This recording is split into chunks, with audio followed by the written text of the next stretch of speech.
सत्यम मिश्रा आप सभी का अपने YouTube चैनल टीसी लर्नर्स पे स्वागत और अभिनंदन करता हूं और आशा करता हूं कि आप सभी स्वस्थ और मस्त होंगे।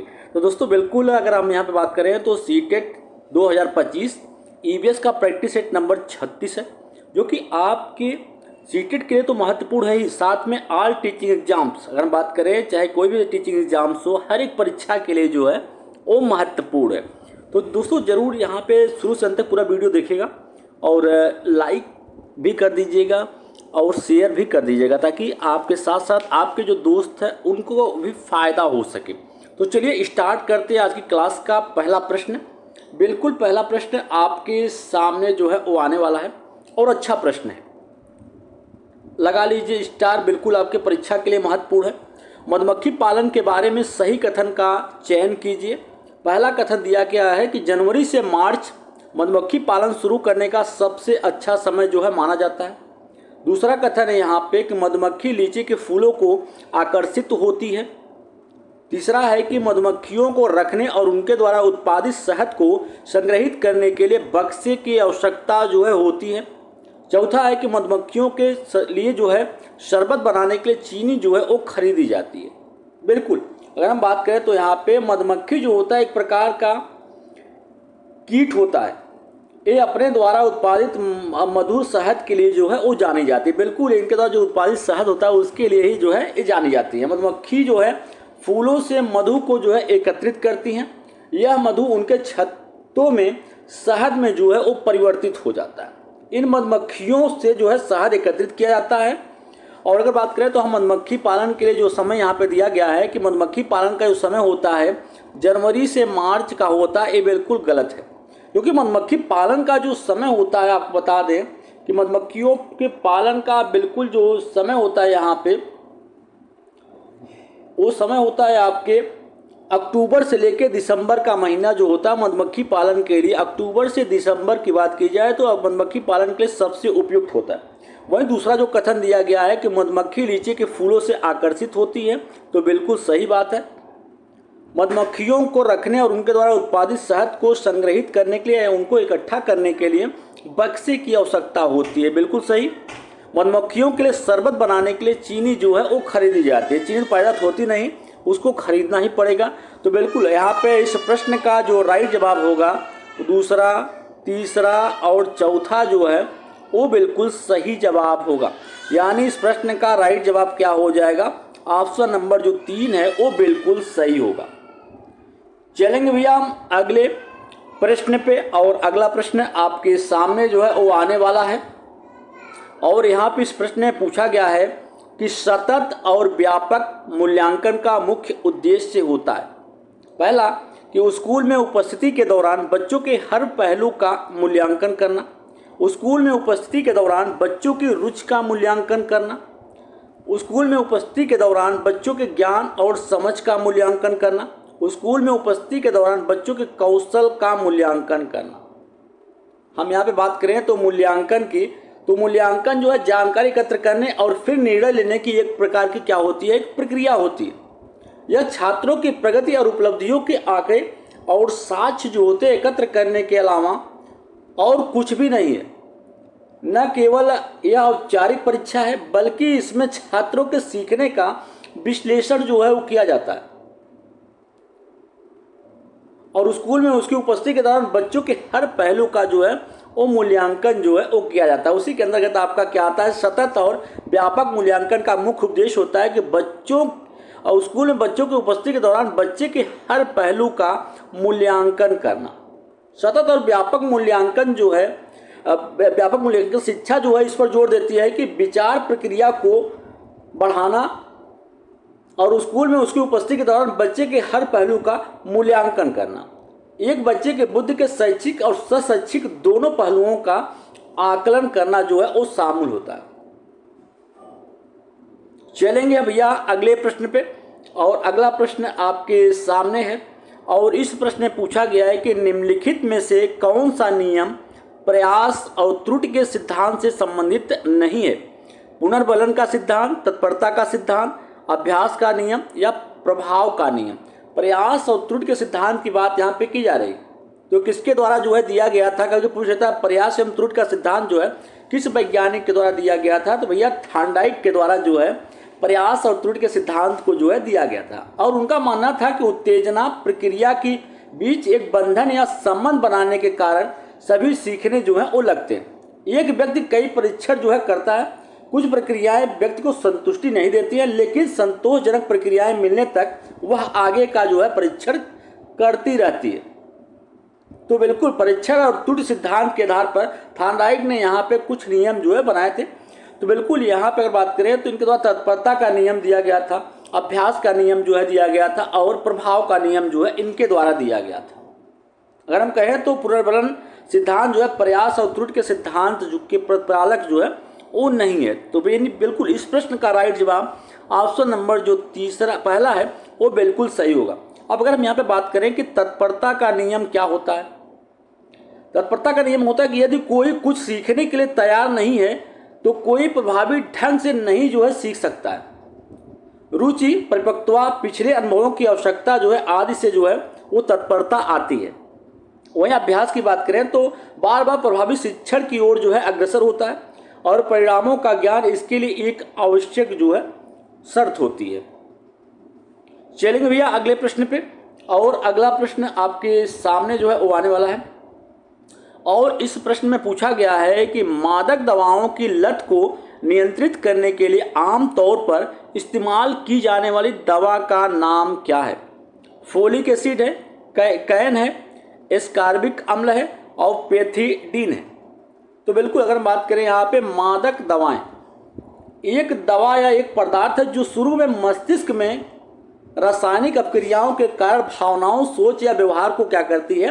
प्रभावित करती है। तो भैया यहाँ पे मादक दवाओं की लत को नियंत्रित करने के लिए आमतौर पर इस्तेमाल की जाने वाली दवा का नाम बताइए। एस्कार्बिक अम्ल जो होती है इसका यूज जो है किया जाता है। तो एस्कार्बिक अम्ल का उपयोग आमतौर पर मादक दवाओं की लत को नियंत्रित करने के लिए जो है किया जाता है, क्योंकि यह जो होता है इसमें जो है विटामिन सी पाया जाता है। बिल्कुल अगर हम बात करें तो इसमें जो होता है विटामिन सी जो है वो पाया जाता है। और बिल्कुल एस्कार्बिक अम्ल जिसे विटामिन सी के रूप में भी जो है जाना जाता है, एक महत्वपूर्ण जल में घुलनशील और मुक्त उपमार्जक होती है। तो बिल्कुल इसका ही उपयोग जो है दवाओं को या मादक दवाओं की लत को नियंत्रित करने के लिए एस्कार्बिक अम्ल का जो है यूज़ किया जाता है। वहीं अगर हम बात करें यहाँ पे थोड़ा से कि फोलिक एसिड क्या होती है, तो फोलिक एसिड जो होती है यह जल में घुलनशील विटामिन होती है और इसे विटामिन B9 के नाम से जो है, बिल्कुल B9 के नाम से जो है इसको जाना जाता है। फोलिक अम्ल की कमी के परिणाम स्वरूप और बता दें आप सभी को गर्भावस्था के दौरान कभी जन्मे दोष से जुड़ी होती है, जैसे कि तंत्रिका संबंधित जो है दोष हो सकता है। फोलिक एसिड की कमी से बच्चे में जो है वो तंत्रिका संबंधित जो है दोष हो सकता है। वहीं बात करें तो इसकी कमी को कैसे दूर कर सकते हैं, तो बिल्कुल इसकी कमी को दूर करने के लिए पत्तेदार सब्जियां, पास्ता, ब्रेड, अनाज, ये सारी चीज़ें जो है यकृत में भी जो है पाया जाता है। वहीं अगर हम बात करें तो यहाँ पे ककैन क्या होता है, या जिसको कोकीन, बिल्कुल सॉरी यहाँ पे ककैन न होके कोकीन है, कोकीन।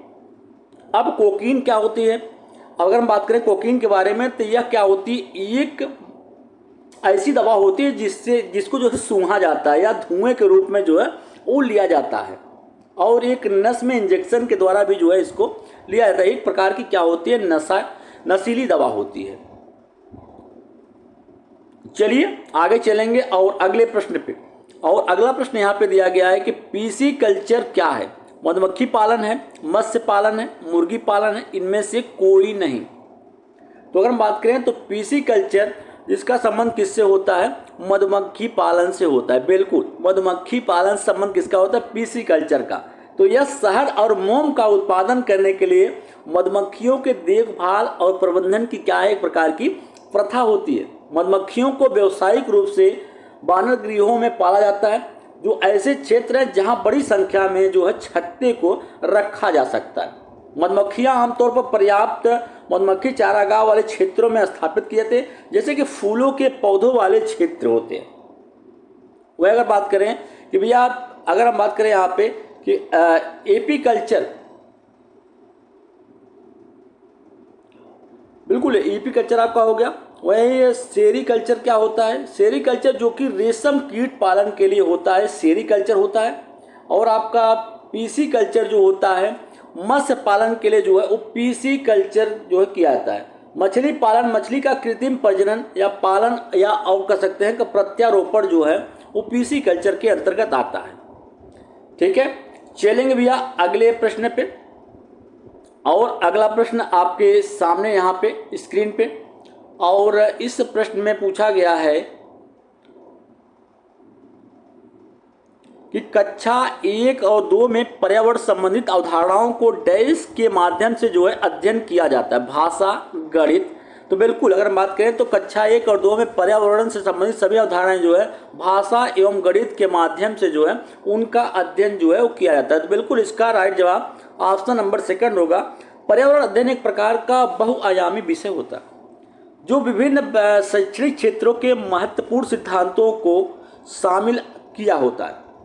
तो इसलिए एक बात करें तो इस क्षेत्र इस तरह से इसमें जो सामाजिक विज्ञान, भाषा, गणित आदि के साथ ही समृद्ध विषयों के रूप में पर्यावरण अध्ययन के बुनियादी सिद्धांतों का भी जो है अध्ययन किया जाता है। तो ऐसा हम कह सकते हैं कि भैया जो है आपकी कक्षा 1 और 2 में पर्यावरण संबंधित अवधारणाएं भाषा और गणित के माध्यम से जो है उनका अध्ययन किया जाता है। तो बिल्कुल इस प्रश्न का राइट जवाब ऑप्शन नंबर जो 2 है वो बिल्कुल सही होगा। चलेंगे अगले प्रश्न की तरफ, और अगला प्रश्न बिल्कुल आपके सामने है कि कपकपी के साथ तेज बुखार जिसका इलाज सिकोना पेड़ की छाल से किया जाता है, आंत ज्वर होता है, मलेरिया होता है, चिकनगुनिया होता है, डेंगू होता है। तो भैया सिकोना पेड़ की छाल का उपयोग जो होता है, सिकोना की छाल जो होती है उसके दवा निकालने के लिए उसका उपयोग जो है वो किया जाता है। सिकोना का उपयोग भूख बढ़ाने के लिए भी जो है किया जाता है। और कभी कभी क्या होता है कि मलेरिया के उपचार, बिल्कुल सिकोना पेड़ की जो छाल होती है उसका उपयोग मलेरिया के उपचार के लिए जो है वो किया जाता है। अब इसमें होता क्या है, अगर किसी को मलेरिया हुआ है तो भैया इसमें होगा क्या, जान लीजिए कि सिर दर्द होता है, उल्टी आती है, और कभी कभी जो और साथ में उसको तेज बुखार भी जो है वो होता है। तो बिल्कुल मलेरिया जो होते हैं मच्छर के काटने से जो है वो फैलती है। ठीक है, चलिए आगे चलेंगे और अगले प्रश्न को देखेंगे। यहाँ पे अगला प्रश्न है कि कांसा जो है एक मिश्र धातु है जिसे निम्नलिखित में से किन्हें पिघलाकर बनाया जाता है? जिंक और टिन को, टिन और कापर को, कापर और जिंक को, एल्युमिनियम और जिंक को। बिल्कुल कांसे की अगर हम बात करें तो भैया कांसा एक मिश्र धातु होता है जिसका कलर जो है आपको बता दें कि लाल भूरे रंग का होता है। और उसके गलनांक की बात अगर हम करें तो 950 डिग्री सेल्सियस से 1050 डिग्री सेल्सियस जो है इसका गलनांक होता है। और इसमें जो होता है कापर जो है 88% पाया जाता है और टिन जो है 12% होता है। यानी भैया इस प्रश्न का राइट जवाब क्या हो जाएगा? ऑप्शन नंबर 2 जो है वो बिल्कुल सही जवाब होगा। चलेंगे अगले प्रश्न पे। अगला प्रश्न यहाँ पे है आपके सामने कि पर्यावरण अध्ययन की पुस्तक में दिए गए प्रयोगों के परिणाम प्रयोगों के अंत में दिए जाने चाहिए जिससे विद्यार्थियों उनकी पुष्टि कर सकें, नहीं दिए जाने चाहिए क्योंकि विद्यार्थियों को स्वयं अवलोकन करके निष्कर्ष तक पहुँचना चाहिए। पर्यावरण अध्ययन अध्यापक द्वारा स्पष्ट किया जाना चाहिए। प्रयोग के अंत में स्पष्ट किए जाने चाहिए जिससे विद्यार्थी याद कर सके। बिल्कुल अगर हम बात करें तो पर्यावरण अध्ययन की पुस्तक के अध्याय में सुझाए गए प्रयोगों के परिणाम जो है नहीं दिए जाने चाहिए क्योंकि विद्यार्थियों को स्वयं अवलोकन करना चाहिए और निष्कर्ष तक पहुंचना चाहिए। और अगर ऐसा नहीं करते हैं तो होता क्या है कि विद्यार्थी प्रयोग पूरा करने से पहले ही परिणाम को देख लेते हैं और प्रयोगों का जो स्वाभाविक तरीका होता है वो बिल्कुल खराब हो जाता है। मतलब वो जान नहीं पाते हैं किस तरीके से इसका क्या परिणाम होना चाहिए। और क्या होता है, इससे विद्यार्थी सही परिणाम देखने के बाद अपने प्रयोग में प्राप्त परिणामों के से जो है भ्रमित हो जाते हैं। उनको लगता है कि ये हमारा गलत है और ये बिल्कुल सही है। तो इस प्रकार से वो परिणाम जो है नहीं दिया जाना चाहिए। ठीक है, ताकि विद्यार्थी जो स्वयं से उसका अवलोकन करें और निष्कर्ष तक जो है वो पहुँच सके। चलेंगे अगले प्रश्न पे। और अगला प्रश्न है यहाँ पे कि बढ़ते समुद्री जल स्तर केवल पिघलते ग्लेशियरों के कारण होता है, सत्य है, असत्य है, आंशिक रूप से सत्य, उपरोक्त में से कोई नहीं। तो बिल्कुल इस प्रश्न का क्या जवाब होगा? असत्य है। अगर हम ऐसा क्यों कह रहे हैं? क्योंकि सिर्फ एकमात्र ही कारण नहीं होता है, ग्लेशियरों के कारण ही एकमात्र ऐसा कहें कि सिर्फ ग्लेशियरों के पिघलने के कारण ही समुद्री जल का जो स्तर बढ़ता है तो बिल्कुल गलत होगा। ठीक है, चलेंगे अगले प्रश्न पे। और अगला प्रश्न आपके सामने है भैया जानवरों से रिलेटेड प्रश्न आपकी परीक्षा में अक्सर जो है पूछ लिए जाते हैं। अगर ईवीएस पूछा जा रहा है तो जो भी, अगर आप किसी भी टीचिंग एग्जाम्स की तैयारी कर रहे हैं और वहाँ पे ईवीएस से रिलेटेड प्रश्न पूछे जा रहे हैं तो हर एक प्रश्न जो है महत्वपूर्ण है। तो बिल्कुल, हाथियों के बारे में निम्नलिखित में से कौन सा कथन जो है वो सही है? पहला है कि हाथी अपने भारी शरीर के कारण बहुत अधिक आराम करना पसंद करते हैं। सामान्यतः 3 महीने के बच्चे का वजन लगभग 2 कुंटल होता है। एक वयस्क हाथी 2 कुंटल से भी अधिक पत्ते और टहनियाँ खा सकता है। हाथी दिन में 8 से 10 घंटे जो हैं वो सोते हैं। बिल्कुल, अगर बात करें हाथियों के बारे में तो हाथी पृथ्वी पर मौजूद सबसे बड़ा स्तन प्राणी होता है। सबसे बड़ा मादा हाथी जो होती है झुंड का नेतृत्व जो है वो करती है, अर्थात अपने झुंड का जो है मुखिया होती है। वह अगर बात करें तो एक झुंड में 10 से 12 मादा हाथी और बच्चे जो है वो शामिल होते हैं और झुंड में कोई नर हाथी जो है नहीं होता। जैसे अगर कोई बच्चा है और नर है तो जैसे 14 से 15 साल का होता है वो अपने झुंड को छोड़ के वे अलग हो जाते हैं। अगर हम यहाँ पे कहें तो 3 महीने के हाथी के बच्चे का जो वजन होता है वो 200 किलो अर्थात 2 कुंटल होता है। और हाथी ज़्यादा आराम भी नहीं करते, मात्र 2 से 3 घंटे ही आराम जो है करते हैं। तो हाथियों को कीचड़ में खेलना जो है पसंद होता है। कीचड़ उनकी त्वचा को क्या करता है, ठंड रखता है। तो बिल्कुल अगर बात करें तो भैया हाथी दिन में 8 से 10 घंटे सोते हैं, ये तो गलत है। सही कथन यहाँ पे पूछा गया है। तो सामान्यतः 3 महीने के बच्चे का वजन जो है 2 कुंटल होता है, ये बिल्कुल सही है। एक वयस्क हाथी 2 कुंटल से अधिक पत्ते और टहनियाँ खा सकता है, गलत है, क्योंकि एक वयस्क हाथी 100 किलो जो है या कहें तो 1 कुंटल जो है पत्ते और टहनियाँ जो है आराम से खा सकता है। चलेंगे अगले प्रश्न की तरफ और अगला प्रश्न बिल्कुल आपके सामने है और इस प्रश्न में पूछा गया है कि मानव शरीर में सबसे छोटी हड्डी जो है कहाँ स्थापित है या कहाँ स्थित होती है? मस्तिष्क में, अंगूठे में, कान में, घुटने में? तो बिल्कुल भैया अगर हम बात करें तो सबसे छोटी हड्डी जिसको हम स्टेपीज के नाम से जानते हैं और होती कहाँ जान लीजिए, ये आपके कान में जो है वो पाई जाती है, मध्य कर्ण में जो है वो होती है। तो बिल्कुल इस प्रश्न का राइट जवाब ऑप्शन नंबर जो 3 है वो बिल्कुल सही होगा। चलेंगे अगले प्रश्न पे और अगला प्रश्न यहाँ पे दिया गया है कि भारत में शाम के 7:30 बजे हैं, उसी दिन दोपहर के 2 कहाँ बज रहे होंगे? लंदन में, जापान में, ढाका या कराची? बिल्कुल अगर हम बात करें तो इस प्रश्न का राइट जवाब क्या होगा?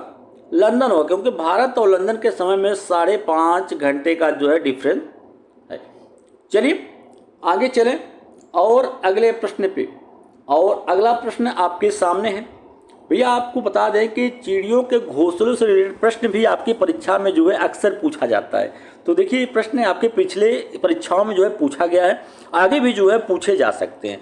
तो बिल्कुल यहाँ पे पहला कथन बेस्ड प्रश्न अक्सर आपके परीक्षाओं में देखने के लिए मिलते हैं।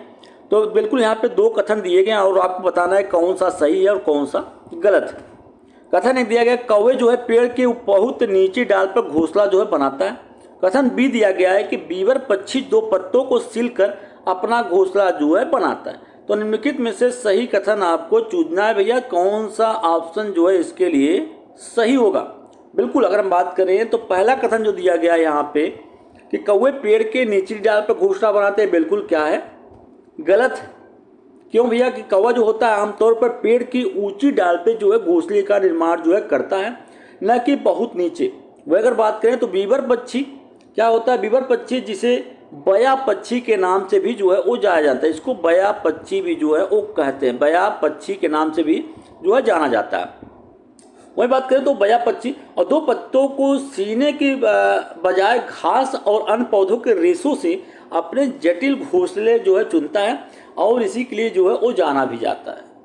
तो बिल्कुल यहाँ पे 2 पत्तों को सिलने का काम जो है वो आपके टेलर बर्ड पक्षी का होता है। किसका होता है? टेलर बर्ड पक्षी जो होती है उसका काम होता है, ना कि बीबर बर्ड का। तो बिल्कुल पहला तो आपका न तो पहला ही सही है और न तो दूसरा ही। तो बिल्कुल यहाँ पे ऑप्शन नंबर जो दूसरा है वो बिल्कुल सही होगा। चलेंगे अगले प्रश्न पे और अगला प्रश्न आपके सामने यहाँ पे और इस प्रश्न में पूछा गया है कि निम्नलिखित कथनों ए और बी को विचार, बिल्कुल ये भी कथन है और घरों की विशेषताओं से रिलेटेड प्रश्न भी जो है आपकी परीक्षाओं में पूछा जाता है। निम्नलिखित कथनों ए और बी पर विचार कीजिए। कथन ए जो है, मनाली में ढालू वाले मजबूत बांस के खंभों पर बने ऊंचे उठे हुए लकड़ी के घर जो है बनाए जाते हैं। मनाली में बारिश बहुत होती है और बर्फ़ भी जो है बहुत पड़ती है। चलिए इसमें देखते हैं कि कौन सा कथन सही है और कौन सा कथन गलत है, या तो दोनों कथन सही है या तो दोनों कथन गलत है। चलिए बिल्कुल प्रत्येक अगर हम बात करें तो घर की, तो घर कैसे होते हैं, बिल्कुल घरों के बारे में अगर बात करें तो प्रत्येक क्षेत्र का एक अलग घर होता है। घर का प्रकार वहाँ की जलवायु या परिस्थितियाँ जो होती हैं उस पर डिपेंड करता है, और घर विशेष रूप से लोग अपने ज़रूरत के हिसाब से जो है वो बनवाते या बनाए जाते हैं। वो अगर बात करें तो मनाली में अगर घरों की विशेषता के बारे में बात करें तो मनाली एक पहाड़ी क्षेत्र है और वहाँ भारी बारिश होती है और बर्फबारी भी जो है बहुत ज़्यादा पड़ती है। घर जो है पत्थर या लकड़ी के जो है वो बने होते हैं, जिसकी छतें जो हैं झुकी हुई होती हैं। तो बिल्कुल अगर बात करें तो भैया जो यहाँ पे ऑप्शन सेकंड दे रखा है कि मनाली में बारिश बहुत होती है और बर्फ़ जो है बहुत पड़ती है, बिल्कुल सही कथन है। दूसरा तो बिल्कुल सही हो गया। और पहला जो है कि मनाली में ढालू छतों वाले मजबूत बांस के खंभों पे ऊंचे ऊंचे लकड़ी के मकान बनाए थे, गलत है भैया। बांस के खंभों की बात कर दी जाए तो ये असम के घरों की विशेषताएं होती हैं, न कि मनाली में। असम की बात करें तो असम में भारी बारिश होती है और वहाँ पे जो मकान होते हैं वो लगभग ज़मीन से 10 से 12 फीट जो है वो ऊंचाई पे बनाए जाते हैं। इससे बारिश के दौरान घर में जल भरने से जो है वो बचाव होता है और इससे मजबूत बांस के खंभों पे जो है वो बनाया जाता है। अगर बात करें तो घरों का जो अंदरूनी हिस्सा होता है, अंदर का भाग होता है, वो भी जो है वो लकड़ी से बनाए जाते हैं। तो बिल्कुल यहाँ पे बी जो है आपका सही है, लेकिन ए क्या है, गलत है, यानी ऑप्शन नंबर जो दूसरा है वो बिल्कुल सही होगा। चलिए भैया आगे चलेंगे और अगला प्रश्न है कि चिपको आंदोलन के प्रणेता कौन है? देवकी नंदन बहुगुणा, सुंदरलाल बहुगुणा, कमला बहुगुणा, हेमावती बहुगुणा। तो चिपको आंदोलन की बात यहाँ पे की जा रही है। तो चिपको आंदोलन की शुरुआत कब हुई थी? 1973 ईस्वी में जो है चिपको आंदोलन की शुरुआत होती है और भारत के प्रसिद्ध पर्यावरणविद सुंदरलाल बहुगुणा, चंडी प्रसाद भट्ट और गौरा देवी के नेतृत्व में ये आंदोलन जो है वो हुआ था। चिपको आंदोलन की शुरुआत उत्तराखंड से हुई थी और उस समय उत्तर प्रदेश में पड़ने वाले अलकनंदा घाटी के मंडल गांव में लोगों ने चिपको आंदोलन की जो है शुरुआत की थी। और श्री बहुगुणा ने चिपको आंदोलन का जो है नारा दिया था कि पारिस्थितिकी एक सतत अर्थव्यवस्था है।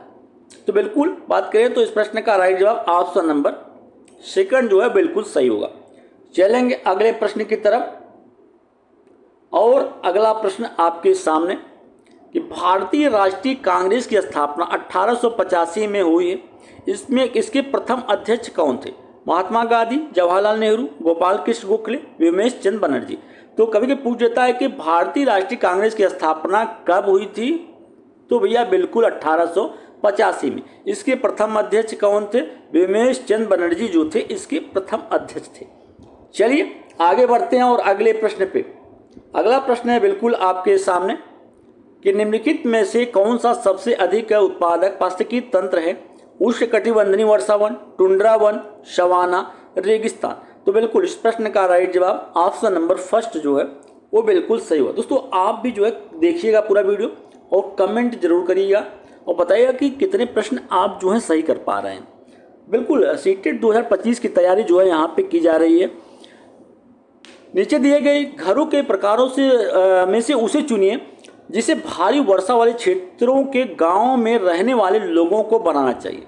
सपाट छत वाले बांस के घर, सपाट छत वाले पत्थर या लकड़ी के घर, बांस के खंभों पर बने ढालू छत वाले घर, मिट्टी और फूस के जिनकी ढालू छतें कटीली झाड़ियों से बनी हुई होती हैं। तो बिल्कुल अगर बात करें तो जिस जगह पे भारी वर्षा होती है, तो भारी वर्षा आपकी कहाँ पे होती है? असम में बहुत ज़्यादा वर्षा होती है।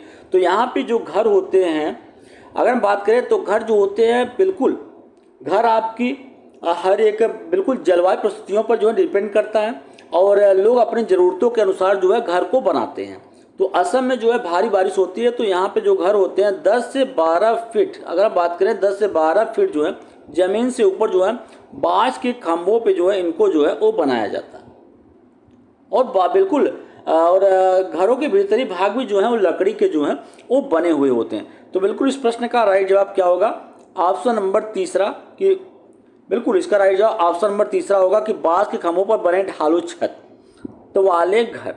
चलिए आगे चलेंगे और अगला प्रश्न बिल्कुल यहाँ पे आने वाला है और अच्छा प्रश्न है। बिल्कुल अगर हम बात करें तो श्रव्य एवं दृश्य शिक्षण अधिगम सामग्री का उदाहरण डैश है। रेडियो है, टेप रिकॉर्डर है, बुलेटिन बोर्ड्स है या टेलीविजन। बिल्कुल यहाँ पर अगर बात करें तो सभी इसमें से कुछ तो ऐसे हैं जिसको सिर्फ आप या तो देख सकते हो या तो फिर सुन सकते हो। बिल्कुल सिर्फ एक ही है ऐसा कि टेलीविजन, जिसमें आप जो है दृश्य भी कर सकते हैं और उसको भी श्रव्य भी कर सकते हैं। तो बिल्कुल इस शिक्षण अधिगम सामग्री जो है जिसका उपयोग जो है दृश्य और शिक्षण दोनों के लिए किया था। चलिए भैया आगे चलेंगे और अगला प्रश्न है यहाँ पे कि निम्नलिखित में से ऊष्मा के कुचालकों के समूह का चयन कीजिए। वायु, जल, प्लास्टिक, ऊन, काष्ठ, लोहा, जल, तांबा, काष्ठ, वायु, एल्युमिनियम, ऊन। तो बिल्कुल ऊष्मा के कुचालक होते क्या हैं, तो जान लीजिए कि ऊष्मा को अपने में से जो है प्रवाहित नहीं होने देते, अर्थात उसमें से ऊष्मा जो है प्रवाहित नहीं हो सकती है। तो कौन से हैं आपके, वायु हुआ, जल हुआ, प्लास्टिक हुआ। तो बिल्कुल इस प्रश्न का राइट जवाब क्या हो जाएगा, ऑप्शन नंबर फर्स्ट जो है बिल्कुल सही होगा। चलेंगे अगले प्रश्न पे और अगला प्रश्न यहाँ पे कि पर्यावरण अध्ययन पाठ्यक्रम बच्चों की समग्र शिक्षा का कारण बन सकता है यदि यह है एकीकृत हो, समावेशी हो, विषयगत हो, उपरोक्त सभी हो। तो बिल्कुल भैया अगर जो है आपकी पर्यावरण अध्ययन पाठ्यक्रम जो है बच्चों के समग्र शिक्षा का कारण जो है बन सकती है, कब बन सकती है, जब पाठ्यक्रम आपका एकीकृत हो, समावेशी हो और विषयगत हो।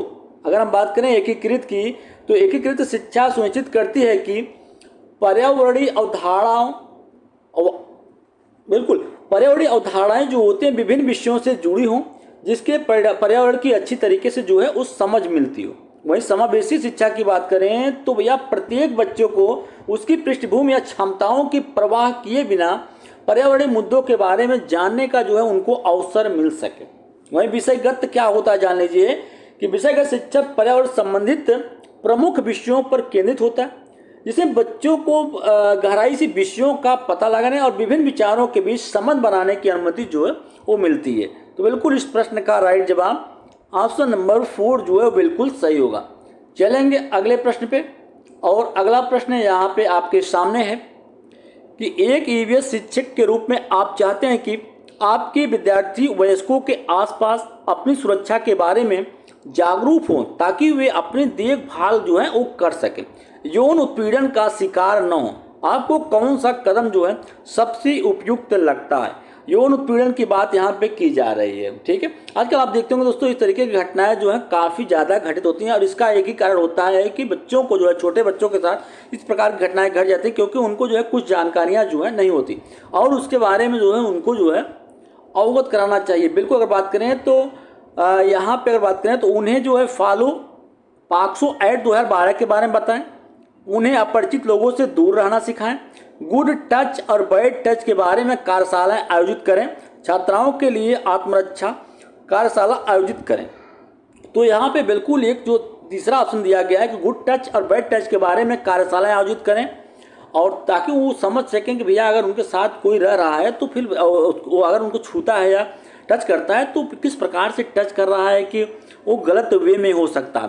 तो बिल्कुल इस प्रश्न का राइट जवाब ऑप्शन नंबर जो तीसरा है वो बिल्कुल सही जवाब होगा। चलेंगे हम अगले प्रश्न पे और अगला प्रश्न यहाँ पे आपके सामने कि मूल्यांकन का मुख्य उद्देश्य क्या है? अनुशासन बनाना, परीक्षा करवाना, प्रश्न पत्र बनवाना, अधिगमकर्ता के प्रदर्शन का आकलन एवं उसमें सुधार करना। अगर हम बात करें मूल्यांकन की तो मूल्यांकन शिक्षण रणनीतियों, विधियों और तकनीकी प्रभावशीलता का आकलन से संबंधित है। बिल्कुल मूल्यांकन करने का मतलब ये होता है कि यह चेक करना है कि अधिगम जो है किस स्तर तक हो रहा है, कहाँ पे ज़रूरत है और उसे कहाँ पे जो है सुधारना है। तो इस प्रश्न का राइट जवाब ऑप्शन नंबर चौथा कि अधिगमकर्ता के प्रदर्शन का आकलन करना और फिर उसमें क्या कर देना, सुधार करना। चलेंगे भैया हम अगले प्रश्न पे और अगला प्रश्न है यहाँ पे कि तेलंगाना के सापेक्ष गुजरात और बिहार की क्रमशः स्थितियाँ हैं। उत्तर पश्चिम, दक्षिण पूर्व, दक्षिण पश्चिम, उत्तर पूर्व, उत्तर पूर्व एवं उत्तर पश्चिम, उत्तर पश्चिम और उत्तर पूर्व। तो बिल्कुल अगर बात करें तो तेलंगाना की स्थितियाँ कैसी हैं, बिल्कुल अगर हम आपको यहाँ पे थोड़ा सा मैप अगर हम आपको दिखा दें यहाँ पे, तो यहाँ पे आप देख सकते हैं भैया तेलंगाना है और तेलंगाना के इधर जो है गुजरात है और इधर साइड में क्या है, बिहार है। अब यहाँ पे अगर हम यहाँ पे बनाएं डायरेक्शन का साइन, तो बिल्कुल ये आपका होता है उत्तर, और नीचे की तरफ दक्षिण होता है, और ये होता है आपका पश्चिम होता है, और ये होता है आपका पूर्व। तो बिल्कुल अगर इस दिशा की बात करें तो ये है आपका उत्तर और पूर्व है, और ये है आपका उत्तर और पश्चिम दिशा। तो बात करें तो तेलंगाना, और तेलंगाना के सापेक्ष जो गुजरात है वो किधर है आपका उत्तर पश्चिम में है, और बिहार जो है वो उत्तर पूर्व में स्थित है। यानी भैया इस प्रश्न का राइट जवाब यहाँ पे आपको मिल गया कि ऑप्शन नंबर जो चौथा है बिल्कुल सही, उत्तर पश्चिम और उत्तर पूर्व जो है बिल्कुल सही जवाब होगा। दोस्तों आज के लिए इतना ही। अगर आपको वीडियो अच्छा लगे तो फिर भैया लाइक करिए, शेयर करिए और सब्सक्राइब करिए, ताकि आपके साथ साथ जो आपके मित्र हैं या दोस्त हैं जो सीटेट की तैयारी कर रहे हैं या किसी अन्य टीचिंग एग्जाम्स की तैयारी कर रहे हैं, उनके भी ईवीएस की जो तैयारी है वो अच्छे से हो सके।